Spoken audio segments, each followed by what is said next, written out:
তো আমরা আজকে চলে যাচ্ছি খালার বাড়িতে, কারণ আমার খালুর বোনের আজকে বিয়ে। তাই আমি আর আমার ভাই চলে যাচ্ছি হাঁটতে হাঁটতে। রাস্তায় গাড়ি কম থাকায় প্রায় সময় আমাদেরকে এই রাস্তা দিয়ে হেঁটে যেতে হয়। তো আমরা দোকান থেকে মিষ্টি নিয়ে চলে যাচ্ছি আমাদের খালার বাড়িতে। প্রায় অনেকদিন পরে আমাদের খালার বাড়িতে যাচ্ছি, যার কারণে রাস্তাটাও ভালো করে মনে নেই আমাদের। অনুমানের উপর হাঁটছি শুধু, দেখা যাক কি হয়। তবে রাস্তাটা কিছু কিছু চেনা মনে হচ্ছিল, তাই আর একটু সামনের দিকে হেঁটে চললাম। রাস্তাটা এখনো লাল মাটির তৈরি, চারপাশে গাছপালা ও পুকুরে ভরা। তো আমার ভাইয়ের সাথে একটু মজা নিচ্ছিলাম, ওকে বলছিলাম আমরা তো ভুল পথে চলে আসলাম। এটা শুনে ও হাসতে লাগলো। রাস্তাটা আমার কাছে খুবই ভালো লেগেছে, কারণ অনেকদিন পরে আমরা মাটির রাস্তা দিয়ে হাঁটছি। কিছুক্ষণের জন্য মনে হচ্ছিল যেন আগের যুগে চলে আসলাম। এখানের গাছপালা ছিল খুবই ঘন, এসব রাস্তায় গাড়ি চলাচল করতে পারে না, যার কারণে আমাদেরকে প্রায় সময় হাঁটতে অনেকটা পথ। আজকেও তার ব্যতিক্রম কিছু নয়, হাঁটতে হাঁটতে প্রায় ঘেমে গেছি অনেকটা। সামনে একটা বাড়ি দেখতে পেলাম পরিত্যক্ত। তো খালার বাড়ি থেকে আসার সময় এই বাড়িটা একবার ঘুরে যাব।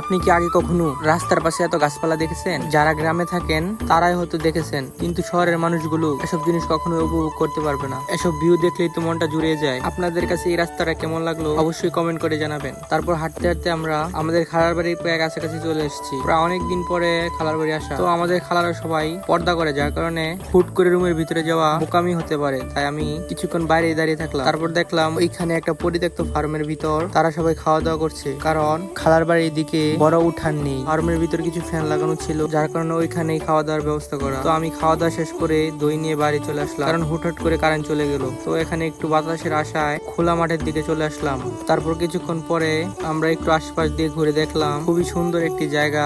এখানে এখনো অনেক মাটির ঘর আছে, যা দেখে প্রায় আদিম যুগের কথা মনে পড়ে যায়। তো বাড়ির উঠানে একটা লিচু গাছ ছিল, তো আমি লিচুটা হাত দিয়ে ছুঁয়ে তারপরে আবার খালার বাড়ির দিকে চলে আসলাম। যে আপনারা দেখতে পাচ্ছেন আমার কোলে এবং আমার পিছনে দুইটা খালাতো ভাই, দুইজনই যমজ। তাদের চেহারা দেখতে প্রায় হুবহু একই রকম। হঠাৎ করে কেউ দেখলে মনে করবে তারা দুইজন একই রকম, কিন্তু যারা সবসময় দেখেছে তারাই শুধু তাদের মধ্যে পার্থক্য খুঁজে পাবে। তো প্রথম তো আমারও কিছুটা প্যাচ লেগে যেত, কারণ তারা দুইজন দেখতে প্রায় একই রকম ছিল। তো আমার সামনে ছোট্ট আর একটা বাচ্চা চলে আসলো, যার অবস্থা ছিল কিছুটা এরকম। তো সে পিটারের মধ্যে দই নিয়ে খাচ্ছে। তারপর আমরা সেই পুরাতন বাড়িতে চলে আসলাম, যেটা আমি ভিডিওর প্রথমেই বলেছিলাম যে এই বাড়িতে আমরা যাব। তো বাড়িটা প্রায় পরিত্যক্ত মনে হচ্ছে দেখে। বাড়ির চারপাশটা ছিল খুবই সুন্দর। আসলে এই জায়গাটা খুবই নীরব এবং দেখতেই পাচ্ছেন চারদিকে এটা একটা পরিত্যক্ত ঘর। আশেপাশে পরিবেশটা খুবই সুন্দর। তারপর আমরা হাঁটতে হাঁটতে সামনের দিকে চলে গেলাম।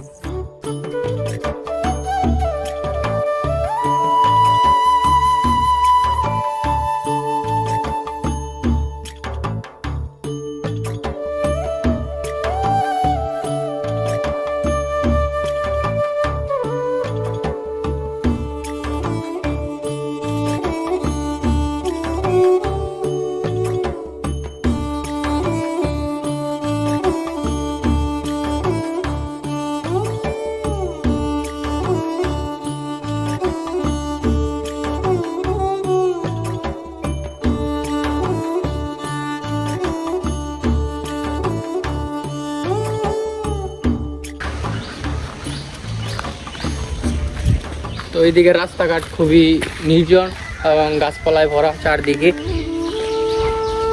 তো পাখির ডাক অনেক আশেপাশে। তো জায়গাটা খুবই সুন্দর।